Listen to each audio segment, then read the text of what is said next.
confusa. Facilita a minha vida na edição. Finge que o primeiro não existiu. Então, bom, acho que essa é a iniciação da nossa trilha do jogo Mahalila, que então é uma proposta que a Lila trouxe, e que eu resgato muito, que, cara, pra mim, a introdução do teu nome, tipo, agora entra, entendeu? Nesse momento que você conta a tua chegada no jogo com teu nome, porque pra mim isso é muito maluco, assim, começando por aí. Mas, basicamente, a gente está iniciando uma jornada de estudos, praticamente, através do jogo. Inclusive, um insight que veio nesse espaço aqui do Convite para Imaginar, que era a gente brincar mais. Então, acho que tem uma proposta de a gente se conectar com a nossa essência de criança, que ela brinca, né, e conhece, e se descobre, e ela vai criando, inclusive, as primeiras bases, e até da sua própria estrutura psíquica através do jogo, né. Então, a gente está propondo essa jornada de jogo através de uma Halila aqui, que está também atrás da Lila, e que ele traz uma proposta, e isso aqui são as primeiras interpretações de uma primeira proximidade. Então, eu, na quinta-feira, fui introduzida pela Lila, e esse final de semana eu li exatamente o que era o jogo Desvendando uma Halila, que é a tradução que é feita pela Denise Mascarenhas, que é a referência que a gente está acompanhando também dos estudos, e ela faz uma interpretação e trazendo para o português. E é um jogo de autoconhecimento e contempla essas 72 casas, que é o grande processo de iniciação e o que Jung falaria do processo de individuação, mas que é o processo, de fato, de se construir como um espírito conectado com, vamos colocar aí, o universo, né, como uma forma mais genérica. Mas ele traz, então, essa proposta de se centrar em 9 colunas, com 72 casas, onde você vai transitar por esses processos de construção. E aí é uma jornada, então, que você pode iniciar para conhecer um pouco melhor qual que é o momento, né, que você está. E aí você pode elucidar infinitas dimensões da sua vida, né. Então, você joga, então, no momento em que você inicia a sua jornada, você joga o dado e você vai cair numa casa, né. E essa casa pode estar sendo atravessada de alguma forma ou conectada com uma serpente ou com uma flecha, e elas vão te direcionar a outras casas. E aí a flecha pode te impulsionar para uma nova dimensão, né? E a serpente, normalmente, ela vai te levar a um estadio inferior, digamos, de alguma forma. Mas o que eu achei, assim, muito interessante, em primeiro lugar, que ele pode ser um processo terapêutico real, então, e ele tem um poder terapêutico por si só, no momento em que você entra a refletir sobre aquilo que você está colocando, né? E o Mahalila, a tradução dele, né? O Maha é grande e Lila é jogo, então, tipo, como se fosse o grande jogo da vida, que ele, de fato, transita por essas dimensões do espírito, né? Mas eu acho que tem um ponto muito importante para comentar também, né? Que além de que a gente está se iniciando nesse jogo, então tem muitas coisas que possivelmente a gente aprenda andando. Então, de alguma forma, eu fui pensando, caramba, é nesse movimento, então vamos se entregar no jogo e entender até onde a gente leva. Interpretando, então aqui tem o livro, né? Mas tipo, ele vai trazendo várias interpretações das cartas, porque essa edição tem cartas também. Mas, enfim, tem aí todo um processo de leitura. Ele é bem mais simples, de fato, do que quando fui assistir os vídeos, mas ele é simples de jogar. Eu acho que depende um pouco da entrega que você faz para acessar. Mas eu acho que achei curioso essa parte de que é o jogador, de fato, né, que vai trazer toda a carga inconsciente, de alguma forma, para a interpretação do processo, assim. E uma outra questão, assim, importante que para mim foi no seu processo de construção de indivíduo, né, na construção de quem você é hoje, cria uma mitologia pessoal, cria uma narrativa de quem você é a partir das grandes interações que você teve na sua vida, né? Nas bases da infância, das relações que você foi estabelecendo.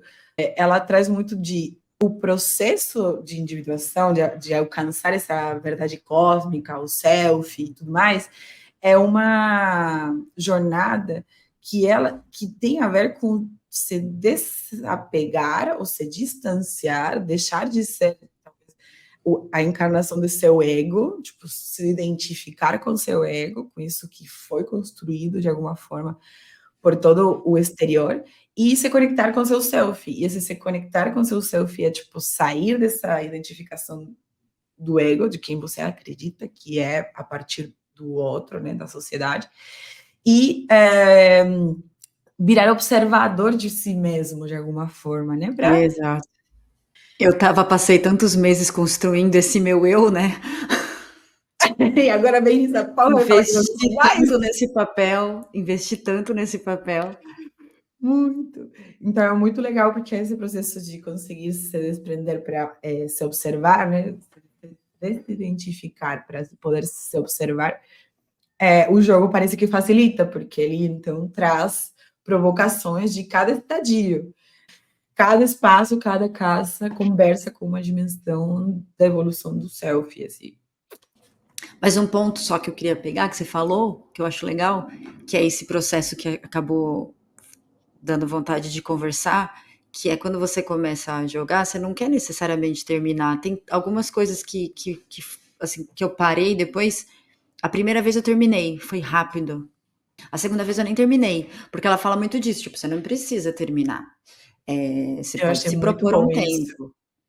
Porque, não é uma reflexão simples, assim, tipo, hoje que a gente vai falar da 2, que é ilusão, teve algumas, assim, que eu parei e falei assim, nossa, tem algumas coisas que eu me vejo e eu entendo rapidinho qual que é o gatilho que eu tô, ou qual que é a casca de banana que eu tô escorregando, e outras que eu falei assim, nossa, tá um pouco difícil de admitir esse processo. Eu vou precisar falar mais com ele, eu vou precisar mastigar mais ele, porque senão eu não vou aproveitar o convite da reflexão.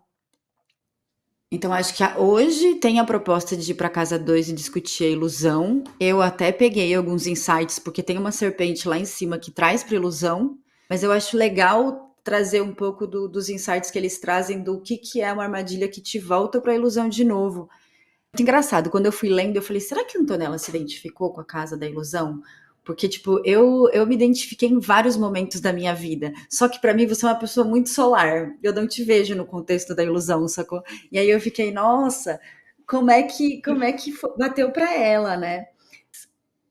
Que é um pouco desse processo de desconexão com o divino e uma pegada do eu muito grande, que vai para uma linha de, cara, no final do dia você precisa enxergar esse falso eu, porque ele é esse processo ilusório que você está envolvido de alguma forma, né?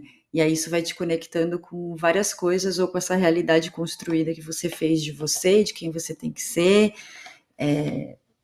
de que mundo que você vive, ou num sentido positivo, não positivo, num sentido padrão vibracional mais baixo, que você tá mal, você tá deprê, você não consegue se conectar com nada, ou tem alguns outros contextos que ele até traz aqui, do tipo, quando você acha que você tá muito bem e você é melhor que os outros, e aí você fica alimentando esse falso eu da superioridade zen, ou de qualquer coisa que você se identifique para se sentir melhor que os outros, seja socialmente, espiritualmente, mas de alguma forma é uma construção de ego que te ilude. Fala que mais de uma... Eu gostei de uma palavra que ele utilizou, de uma percepção limitada, né? Como se a ilusão a gente assumisse que é uma descrição nossa, tipo, como se assumisse que fosse uma verdade. E a gente não conseguisse acessar a ideia de que, na verdade, está sendo uma projeção até, inclusive, tipo assim, uma ilusão de alguma coisa que não é vivida. Acredito que nos dias de hoje isso está bem presente, assim, das pessoas terem uma falsa conexão com o céu.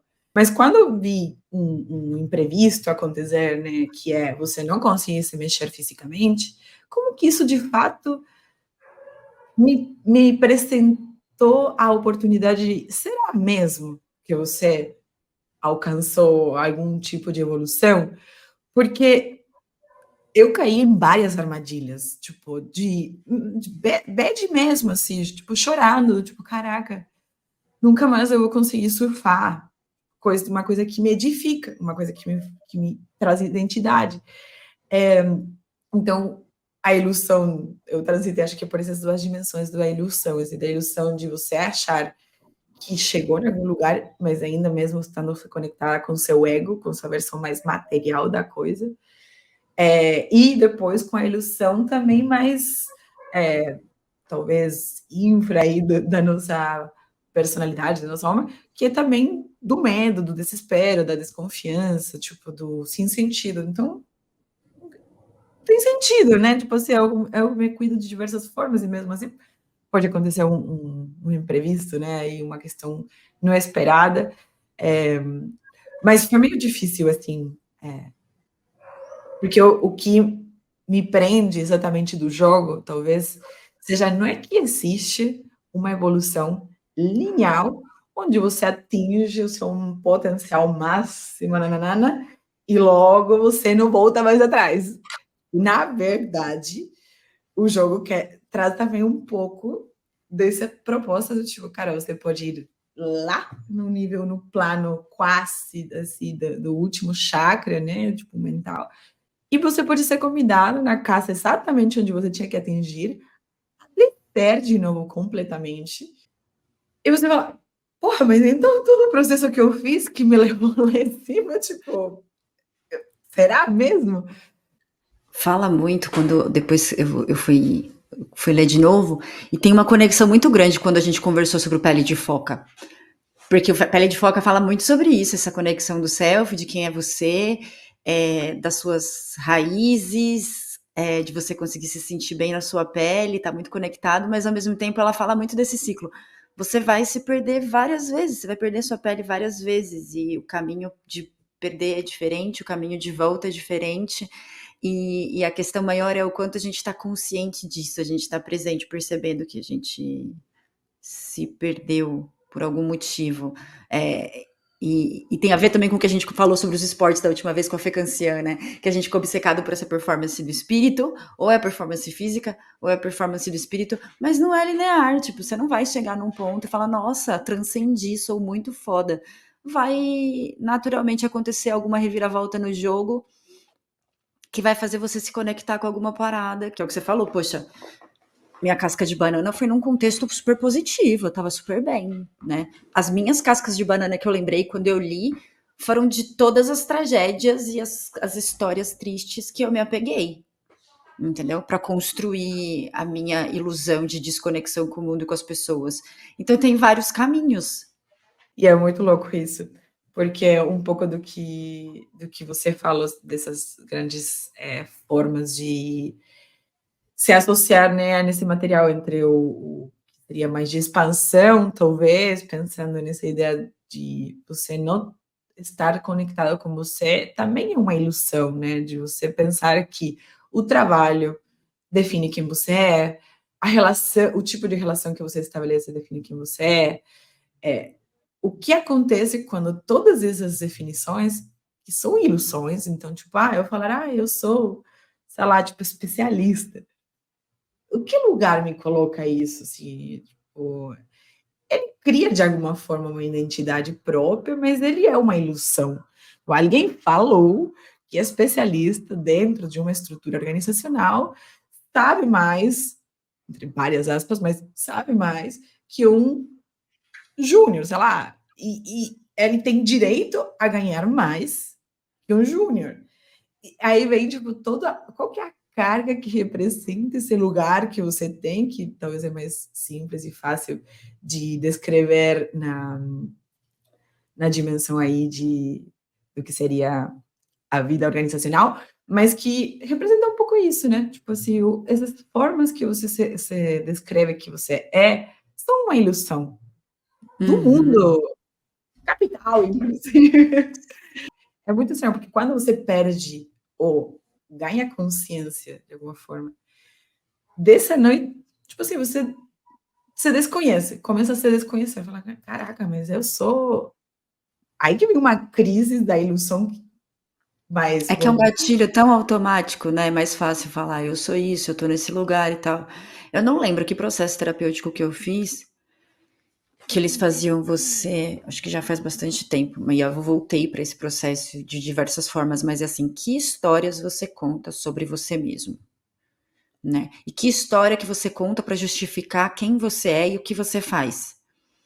E aí a gente falou que, eu acho que foi até um processo de com o Baron da questão da escuta, porque ele fala dos ganhos ocultos, né? E também tem muita coisa, a Mariel me fala muito disso, né? Tipo, o gozo, mesmo se é uma história sofrida, né? O quanto aquilo te regozija de alguma forma. E eu gosto muito disso, porque eu adorava as histórias tristes, do porquê, e olha o que aconteceu na minha vida, e tananana. E aí, primeiro de tudo, eu comecei a perceber o quanto eu alimentava aquela energia para alimentar aquela história, para poder justificar quem eu era, porque eu queria me desculpar. De alguma forma, eu não estava nem me aceitando, e a história triste era mais legal para justificar a história do que a pessoa que eu via no final das contas, né? Mas aí eles pegavam muito assim: o que, que você ganha contando essa história? Qual é o ganho oculto? Mesmo em cima de uma história de dor, né? O que, que você está buscando justificar ou esconder, ou não se conectar mesmo. Porque aquela história faz você criar uma linha de raciocínio prática, já chegou lá, entendeu? Já entendi, a história é isso. Quando você para desconstruir essa narrativa e fala, por que, que eu conto essa história? Onde que eu tiro prazer? Onde eu tiro sofrimento? O que, que eu espero dos outros? O que eu espero de mim, vivendo e contando essa história? Você começa a falar, meu, eu tô querendo me justificar, eu tô querendo desculpar uma coisa que eu tô sem disposição para me tornar ou para mudar. e assim, o tempo todo vem para mim uma dimensão, de quem contou essa história pela primeira vez. Pô, você e aí vem toda uma dimensão que é super válida, né, a gente não está tentando, convencer ninguém, é mais uma interpretação que a gente faz e uma entrega, então o jogo tem a ver também com isso, tipo, ele vai trazer um conteúdo e só a partir da sua abertura que vai ser possível, mas ele traz desse campo que você cria através das suas narrativas, esse campo morfológico, acho que é mesmo, é, que você acaba atraindo de alguma forma essas dimensões. É, você está descrevendo quem você é. Tipo assim, e é muito louco, porque aí me vem o tempo todo essa pergunta. Quem foi a primeira pessoa que contou essa história? Quem contou essa história sobre você? Logo, quando a gente tem um lugar de fala no meio, pô, já é adulto, ou jovem adulto, por aí que entra, e começa mesmo a você se apresentar, que eu acho muito curioso, por exemplo, isso. Como que você se apresenta? Se você tivesse que falar quem que você é, o que você conta de você? Esse Sim. processo, muitas vezes eu tenho feito sozinha, tipo, escrito também, porque é muito curioso como que ele vai mudando ao longo do tempo, mas é muito desafiador, porque para você chegar nesse resultado, você precisa refletir minimamente. E se você não refletiu minimamente, alguém mais falou várias outras coisas. E alguém E mais pode você ser a tem que sociedade, a estar. tua mãe, enfim, né? E eu acho que você tem que estar profundamente curioso em entender o seu processo sem as respostas, sem o comodismo das respostas que você já criou, né? Tipo, porque senão é muito fácil, você vai chegar numa resposta rápida do tipo, beleza, mas por quê, né? E você tem que estar muito afim de cavocar o buraco e abraçar as trevas, né? Eu lembro que o Gabriel falava muito pra mim, você sempre começa as coisas se desculpando, né? Ou dizendo, não tá tão bom, ou eu fiz correndo, nananana. E pra mim, a história que eu contava é, eu sou muito humilde. Ai, sabe? Eu sou muito humilde, eu sei que não tá tão bom, então eu já trago, e tá tudo bem, porque eu sou uma pessoa, cara, de boa, aberta a críticas. E essa era a história bonita que eu contava pra mim. No final do dia, de tanto ele me infernizar com esse negócio, do tipo, eu tô de saco cheio de você pedir desculpa pra toda, que não sei o que lá. Ele falou assim, sabe, hipócrita, esse seu perfil humildão e tal. Eu fui percebendo que, na real, eu tinha um problema muito grande com aprovação, e era tão difícil alguém me reprovar, que eu preferia já colocar, eu sei que não tá bom, tá? Porque daí eu me acomodava, eu me acomodava com aquela dor, sabe? Já dava o não primeiro, estacionava no padrão do merda, porque aí era mais fácil, e ainda, ao mesmo tempo ainda saía como bonitona, como uma pessoa humilde que tá se autocriticando, sacou? Mas no final do dia eu só tava evitando que alguém me criticasse, me criticando primeiro, e ainda tentando Antes, né? sair de bela na história. E para você chegar nisso, você tem que ser muito sincero com você mesmo. Sei lá, tipo. Não, e esse é um ótimo exemplo, né? Porque me veio muito assim pensar o que movimentava essa sua atitude de forma consciente. Então era, eu quero deixar claro que sou uma pessoa humilde. Eu sei que às vezes não sou perfeita, que tem coisas que eu não faço bem. Ou, na verdade, assim, você falava para todos os atos que você não era tão boa assim, né? Então, tipo, de onde que vinha essa humildade? Mas qual que era Uhum. a movimentação que fazia isso de forma ter essa atitude de forma inconsciente, né? Que era esse outro aspecto que você traz do tipo, na verdade, nem era por humildade, é porque assim, eu não estou interessada, aberta, enfim, ou em condições de receber uma primeira crítica, e eu prefiro ser mais Dá o primeiro consciente e passo. falar, eu já sei que eu não sou boa, tá? Então, assim, não precisa falar isso, Sim. pode pular para a parte de. E o que eu acho curioso desse exemplo que você traz é quando as pessoas, de alguma forma, falavam. É mais uma pergunta mesmo. Quando as pessoas falavam que isso estava muito bom, você se sentia, tipo, identificada, reconhecida? Assim, tipo, era um bom elogio, tipo assim, um bom retorno? Porque, beleza, então ela falou que não Você está tão não bom. consegue. Show!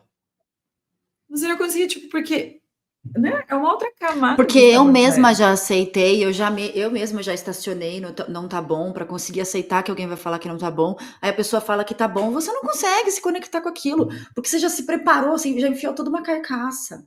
E olha que louco, eu fui falando e fui lembrando de outra coisa, porque tem uma serpente lá na casa 63 que faz você cair de novo para essa casa 2, que é a da acomodação. Vamos falar sobre isso. Mas aí uma outra, olha como o trabalho e trabalhar com pessoas fenomenais faz você evoluir como ser humano, né? Primeiro eu falei do Gabriel, mas tinha um outro contexto da Fefa que eu lembro de alguma coisa assim também, entrar despreparada em reunião e dar ruim. E aí a Fefa também, já meio cansada de mim, virou e falou assim: Marília, você já sabe que essas coisas vão acontecer. Por que, que você não se prepara para a reunião? Por que, que você não organiza? Porque era a época ainda que eu tava com a mente toda fodida, meu médico já tinha falado isso. Tipo, você vai ter que preparar o roteiro, você não tá conseguindo falar. Tipo, vai ter que escrever. Só que eu tava acomodada pra caralho. Meu estilo sempre foi o da improvisação. Eu sempre gostei de fazer um negócio mais solto. Então eu não queria ter que me preparar. Então, e pode ter um processo do tipo, eu não quero me esforçar pra caralho e não ficar bom, porque daí eu vou ter que me conectar com o não sou boa o suficiente. Me esforcei e mesmo assim não consegui, que também é um sentimento bem merda. Então tem esse, e tem o outro que é eu não quero me esforçar tanto assim. Então eu prefiro criar outra história, a da pessoa humilde, que só autocritica, porque é muito mais fácil do que, me dedicar, meter a cara, e talvez ainda lidar com a frustração de que não ficou tão bom o suficiente, mesmo eu botando energia pra caralho, né? E aí começa a vir todas as procrastinações que a gente se acha super ativa, que a gente faz coisa pra caralho, mas assim, o que eu tô botando no lugar da ação para eu acreditar que eu tô fazendo e o que eu tô procrastinando no meio disso, sacou? E eu percebi como eu tava acomodada, tipo, eu não tava querendo me esforçar mesmo. Achei ótimo essa conexão, porque realmente eu estava até. Talvez vale ler isso essa peca aí na parte do se você veio parar nesta casa. Porque Verdade. assim, as pessoas começaram a ler Eu no super livro, olhei pra Serpente 63 e falei, nossa, eu vou cair muito nela um dia. Falei, deixa eu porque é processar muito bastante louco. já. Não, e assim, tipo, realmente, eu estou feliz de que a gente conseguiu, que você, na verdade, conseguiu se conectar com exemplos, né, que eles traduzem muito bem esse processo mesmo que a gente está falando aqui da carta, porque perceba o quão amplo pode chegar a ser a leitura, na medida que você conseguir se entregar dessa casa em que você está, né? Mas aí, quando você chega, né? E chega nessa casa, aí o livro vai dizer, né? Se você veio parar nesta casa, está muito identificado com suas próprias questões, imerso em seus problemas, apegado às suas crenças de medo, desamparo, insegurança e dúvidas, vivendo na dualidade e na ilusão de se sentir separado. Se você está tomado pelo medo e pela dúvida, é hora de desenvolver confiança e ter uma visão mais ampla de suas questões. Compreenda que você não está sozinho e que tudo na sua vida o levará, mais cedo ou mais tarde, a reintegrar-se no todo. Conecte-se com o divino dentro de você e procure perceber o propósito maior das suas experiências. Ao longo da sua jornada, você terá o desafio de expandir cada vez mais a consciência para religar-se novamente ao absoluto. E aí ele traz de fato, se você chegou na casa 2, porque estava na casa 63, então ele faz a conexão com essa casa. Mas eu achei muito louco, porque assim, a gente vive o tempo todo a dor do apego, né? Tipo assim, quando você está muito apegado a essa narrativa que você contou.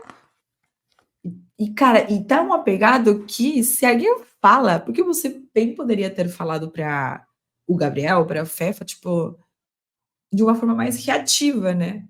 Do tipo, caramba, mas assim, é isso, tipo, às vezes não está bem, e é a forma em que eu me comunico. Ou talvez o do Gabriel era um exemplo muito claro, né? Que você. Mas o da Fefa também mexe muito com a forma em que eu sou. Eu sou uma pessoa que se dá bem na improvisação. É assim que eu acredito que poderia viver. E de fato, eu acredito que é muito bom ter esse espaço, né? Mas o quão apegado, e aí eu estou tomando o exemplo de você porque dividiu, mas assim, quero dizer, o quão apegado a gente está nessas formas que descreve que a gente é.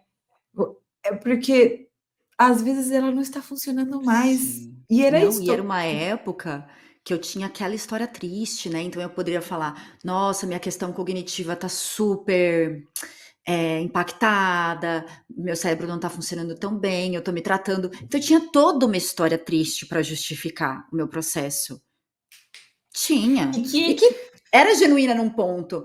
Aham, eu ia falar, Mas tipo eu assim, parei não. nela, fiquei estacionadinha ali, porque ela era muito. Pronto, a resposta é essa aqui. Mas tem outras também, né? E não é uma verdade absoluta, mas olha, também tem a questão de que você não gosta tanto assim de se esforçar, tem não sei o que lá, tem o seu estilo que você não quer abrir mão, porque é desconfortável. E aí você fala,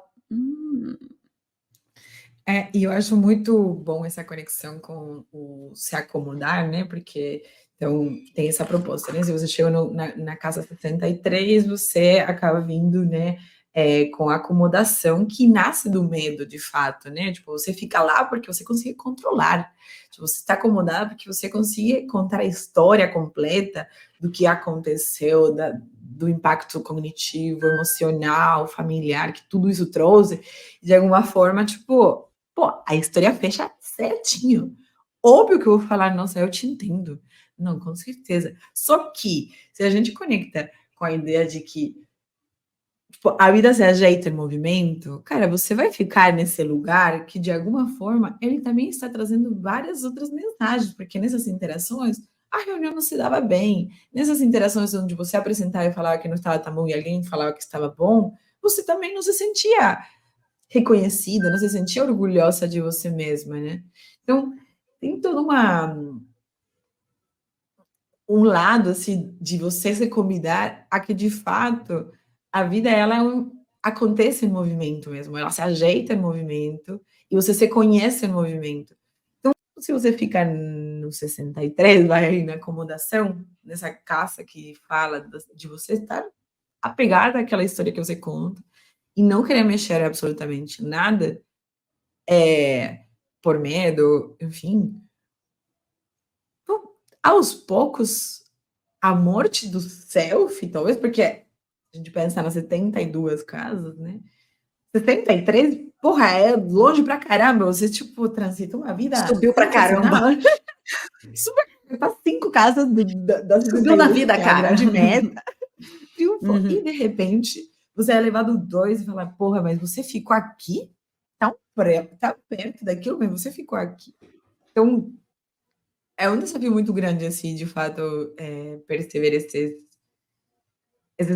que as coisas em movimento, elas precisam ser reconhecidas também, né, porque, de fato, ninguém nega, e acho que isso é super importante, né, pô, com certeza, podem ter acontecido coisas muito impactantes, que elas vão determinar o jeito que, após essa situação, você vai lidar com a vida, com as coisas que estão acontecendo. Mas me vem a sensação de tipo, mas é aí que você quer ficar, sabe? Isso não Sim. está mexendo de alguma forma com você mesmo? É como se as histórias que a gente conta pra gente, pra falar quem a gente é, ou porque a gente se comporta, fossem construções, edificações, e aí você constrói a sua cidade do eu. E aí o processo é. Mas e se esse prédio não existisse? O que você reconstruiria lá? Ou se você fosse olhar para esse prédio sobre outra perspectiva, qual seria? E é meio difícil, às vezes, quebrar tudo que a gente construiu, limpar os destroços, e por isso que a gente fala que é um processo analítico, né? É o de se analisar como um cientista ou como uma criança que está olhando para aquilo pela primeira vez e não pela forma. Tananana. E aí eu acho muito louco, porque a gente vive numa constante assim de performance, de não procrastinar e fazer várias coisas, mas também é uma ilusão no sentido do que a gente está procrastinando e quais são as estruturas que a gente não quer mexer de jeito nenhum, né? E teve uma coisa que me pegou, porque quando ela fala da serpente 63 que vai para a ilusão, né, da acomodação para a ilusão, tem as sugestões de práticas terapêuticas. Todas são legais, mas uma me pegou assim que eu fiquei bem perdida, que é trabalhe as crenças envolvidas nas sensações de inércia e preguiça. Aí eu falei assim, vixe, não tenho insight nenhum. Sabe? Além daquela questão do eu não quero me esforçar tanto assim, eu não sei se é porque eu não acredito que vai ficar bom, eu não boto tanta fé em mim. Sabe quando a gente vê pessoas que são super confiantes, assim, tipo, o aluno primeiro da sala, ele gosta de perseguir alguma coisa, né? Eu já tenho overfocus de várias coisas, mas com certeza eu tenho crenças envolvidas com essa sensação de inércia e preguiça que eu não faço ideia. Não sei mesmo. Que eu acho que é o procrastinador clássico, empurrar as Uhum. coisas com a barriga. E tem o Sim. procrastinador mais profundo, que é esse do tipo, eu me engano fazendo outras coisas para sentir que eu estou fazendo, mas na verdade tem muita coisa que eu tô deixando de fazer que eu não quero me conectar. E é sobre essa crença de preguiça e inércia. Uma coisa que eu me conecto é. E eu falava muito isso pro time quando a gente tinha que fazer a avaliação de performance e tinha autoavaliação, né? E ninguém gostava de fazer. Aí eu falei, você Uhum. quer muito receber um feedback sobre você quer muito saber como as pessoas, o que as pessoas pensam sobre você, mas você tá zero afim de fazer a sua autoanálise e fazer a sua autoavaliação. Falei, então Que você é o mais espera que o seu importante. chefe faça isso, que ele te dê um feedback estruturado, que ele te dê um caminho muito claro e coerente sobre como você evolui. A gente espera muito isso. Mas você mesmo não tá afim de sentar e fazer esse job. Eu acho muito interessante você depara com uma avaliação de performance de alguma forma que fala do trabalho, mas na verdade, se a gente fizesse uma avaliação de performance, não sabia da diária. Então, eu estou rodando meu ciclo de performance pessoal aqui da minha vida. Eu vou pedir para algumas pessoas falarem, cara, assim, eu preciso, antes de ler, e para mim, pelo menos, isso é assim, essencial. Tipo, antes de ler o que os outros estão dizendo de mim, o que eu estou dizendo de mim mesma? Qual que é a história que eu estou contando da minha performance aqui, sabe? É desafiador também você se dedicar, né, apostar e de repente o resultado não será aquilo que você procurava. Pô, me dediquei pra caramba e mesmo assim não está bom. Então, Uhum. não é, tipo assim, você não nega a possibilidade que essa dedicação tenha sido extremamente valiosa, mas não é o momento. E talvez o jogo até se depara, assim, do tipo, É que eu acho poxa, que joguei, tipo, 2 horas, cheguei a 66, e ou seja, 63 minutos, depois vim para o 2. Tipo, caraca, não, e a mas pegada do jogo de ele não precisar terminar, tipo, você não precisa chegar na casa 68 lá, não lembro qual é o número da casa, acho que é 68. Fala uhum. muito também desse processo da vida que é, por que que a gente, que você acabou de falar, né, do eu vou me esforçar pra caramba e aí não vai dar certo. Mas por que que tem que dar certo? O que que é o certo? Isso também está alinhado a uma crença de sucesso e de performance sua, espiritual, física, whatever, que é meio que assim, eu nem vou começar a fazer. E olha, pode até ser isso, a minha crença envolvida com sensação de inércia e preguiça. Eu nem vou começar, porque não vai dar certo, vai ser uma puta energia desperdiçada, né? E esse processo, e esse brincar, para poder chegar ali, né? Que é super importante, porque a gente também tá muito envolto em crença de ficar muito bem, de equilibrar tudo. Que é tipo, uma outra versão de um convite para você se olhar é aquelas rodas coaches. Vou tentar não criticar, mas olha para todos. Porque é um estímulo de autoconhecimento, né? Olha para todos os lados da sua vida: caridade, família, lazer, estudo, nananã. Só que aquilo é uma puta chamada para preencha todas essas barrinhas. Ou fique acima da média, pelo menos. Não esqueça de nenhuma dessas barrinhas que são importantes. Só que isso também faz você ficar tipo, Deus, eu tenho que ser uma mãe maravilhosa, eu tenho que fazer esportes, comer bem, e ter uma vida social, e aí você fala, meu Deus, sabe? Que é um pouco do processo também, quando a gente brinca de falar de autoconhecimento, que é, cara, só não pira em ser Dalai Lama, sabe? Toma cuidado. Talvez é mais aqui, o que eu até gosto que ela fala, perceba as formas de distração usadas para você esquecer de si, para deixar de lado o compromisso com o autoconhecimento. Talvez é mais sobre o que eu tiro, e não onde que eu vou chegar perfeitamente, as coisas lindas, para eu poder dizer que eu sou um ser humano louvável, sabe? Sinto. Para mim, a jornada máxima é essa questão, assim, de ter essa curiosidade, de não ter medo de revirar o baú, mas não achar que você vai olhar para ele só uma vez, ou enfim, que você vai olhar para ele tão bem que ele nunca mais vai ter pó, nada mais vai quebrar, e tudo vai ficar sempre organizado ali dentro, sabe? Não! E que é o começo do que você falou no final do dia, que é o quanto a gente tá brincando. Porque eu até escrevi quando ela fala que para que a gente compreenda no jogo da vida que é impossível não jogar, né? Então, mas aí a gente conecta com a questão do o jogo é uma brincadeira. Não seja aquela criança competitiva que quer chegar primeiro e ser melhor que todo mundo. Você tá brincando, se diverte no processo, desgrama. Eu não estou interessada em chegar primeiro, eu não tem primeiro ou segundo lugar, tipo, eu só vou chegar. Então, assim, por que eu estou tão ansiosa por assumir isso? Porque eu voltei essa semana na terapia, e inclusive o meu motivo de consulta foi vinculado. Pô, eu sinto que às vezes eu tenho ideias geniais, tem coisas que eu quero fazer, e tipo, eu faço uma autossabotagem gigante e não consigo avançar. Tipo, não consigo avançar do processo de ideação. Eu não estou conseguindo colocar, tipo, essa mão na massa das algumas coisas que, tipo, pô. E aí veio muito essa sensação, assim, de pensar, cara, mas eu estou ansiosa, né? E isso está me trazendo outras várias questões de não conseguir, que é uma narrativa que eu estou contando de mim, de eu não ser capaz de levar à frente as minhas ideias. Por quê? Porque antes era eu não tenho ideias. Agora eu tenho ideia, mas não consigo. Mas assim, é muito foda, porque no final das contas, essa ansiedade é uma ansiedade de acelerar um processo que ele é único, assim, que ele tem seu tempo.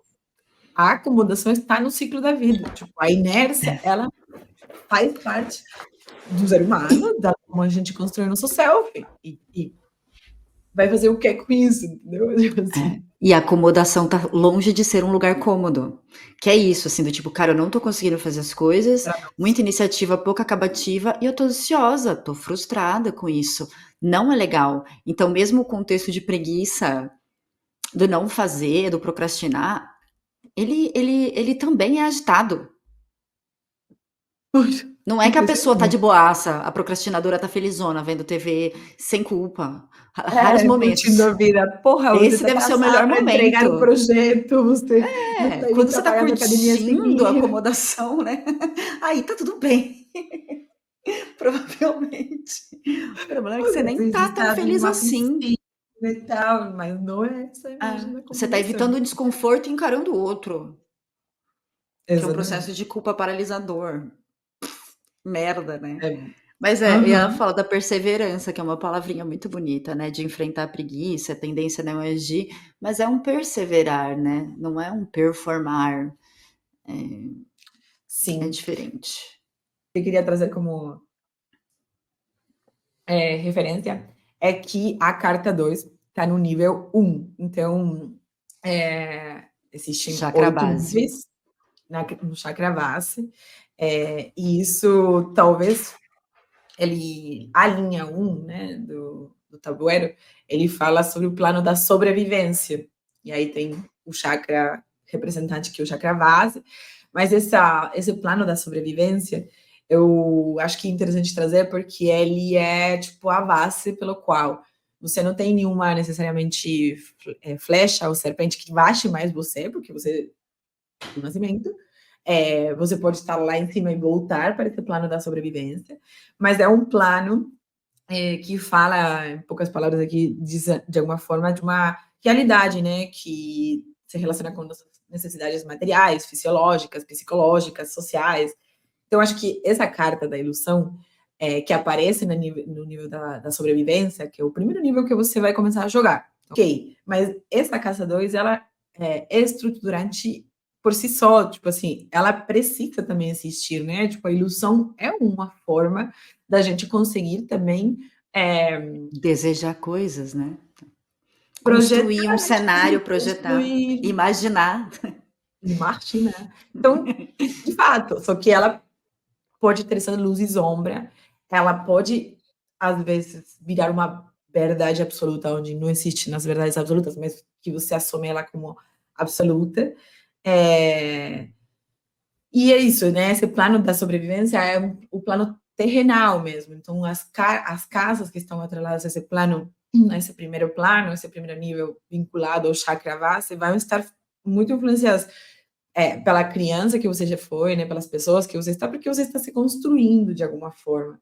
Então, essa referência acho que é importante para trazer que tem uma descrição de evolução do self, né? Só que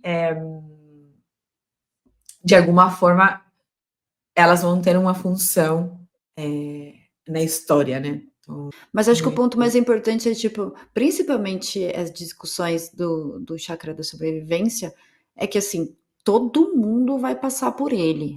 Ou se passou ileso, que nem eu passei a primeira vez ilesa e fui direto pra casa da criatividade, só Deus sabe por quê, só pra depois eu achar que eu tava arrasando e cair, né? Aí acho que é o processo de brincar com o seu ego no meio do jogo. Mas são casas que a gente sempre vai se deparar em algum momento. Elas são bases, e a hora que a energia dá uma baixada, você vai cair ali. As outras, cara, eu acho que vai ter momentos onde talvez você se depare uma vez, assim, que você caia uma vez na casa 43, sei lá, sabe? Mas Uhum. essas 10 primeiras, 9 primeiras, meu, acho que elas vão ser muito comuns ali. Tipo, Por isso que eu falei, né? nossa, essas aqui a gente tem que. Estaremos É, preparados para refletir, porque não vai ser a primeira e última vez que a estava, gente vai sair nelas. não vai ser. E eu estava lendo aqui umas páginas da descrição dessa plano da sobrevivência, e o que eu achei muito curioso é que fala sobre essa possibilidade, de alguma forma, de esse primeiro nível do chakra base está associado a uma sensação que ela fala, tipo, de um bloqueio, né? Então, a pessoa que se identifica demasiada com essas situações, com experiências de vida, pode estar apegada, pode se sentir apegada, competitiva, insegura, tomada pela raiva, por uma profunda sensação de separação, de abandono, de vazio, de uma energia que não flui. E ela fala, esses são os grandes temas da psicoterapia, né? Tipo, a pessoa chega a um malestar.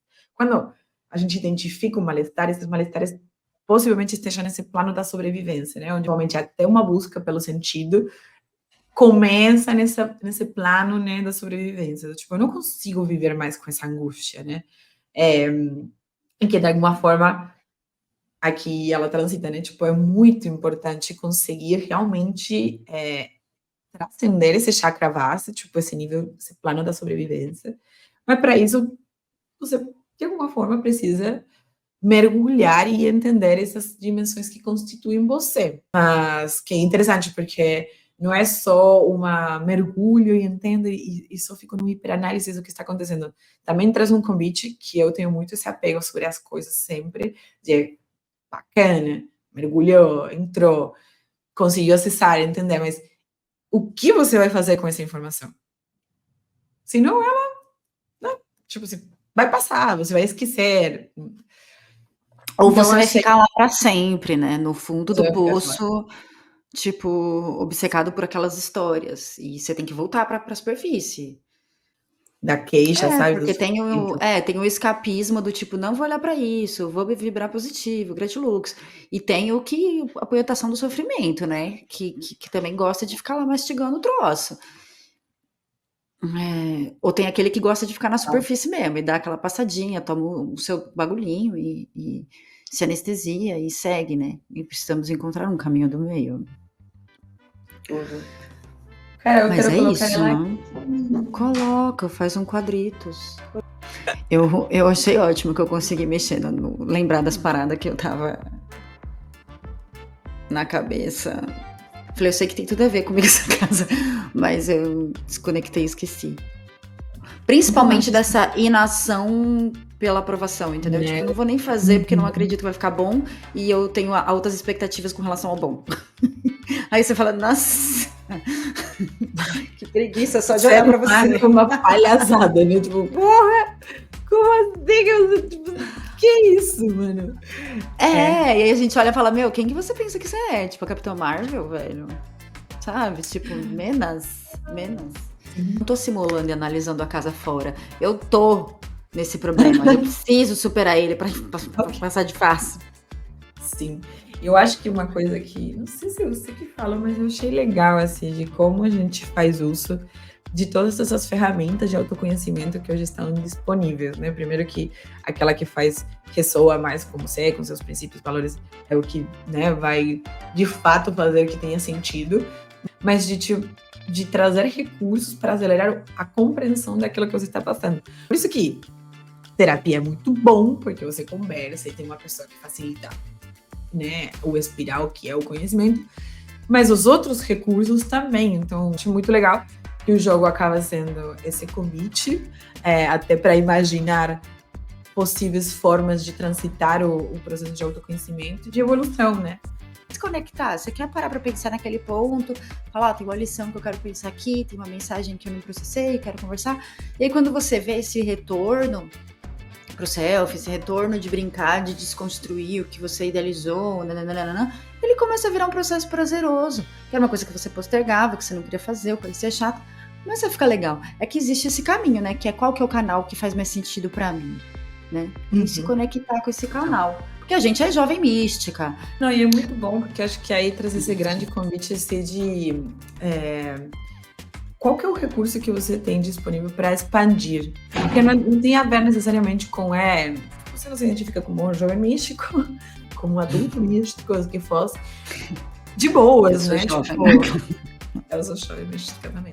Mas assim, tudo bem também, pode ser que vocês, pelo menos, façam uso dessas ferramentas que expandem a capacidade de pensar, de imaginar situações e tudo mais, que acho que esse é o nosso grande convite no final das contas, né? Qual que é a oportunidade que você tem de expandir a sua capacidade de pensar hoje, sabe? Porque ela é limitada pelas nossas experiências, pelo consumo que a gente faz do conteúdo existente aí lá fora. Então... E pensar o eu, né? O convite para si imaginar, né? Que acho que é o que a gente menos faz. Exatamente.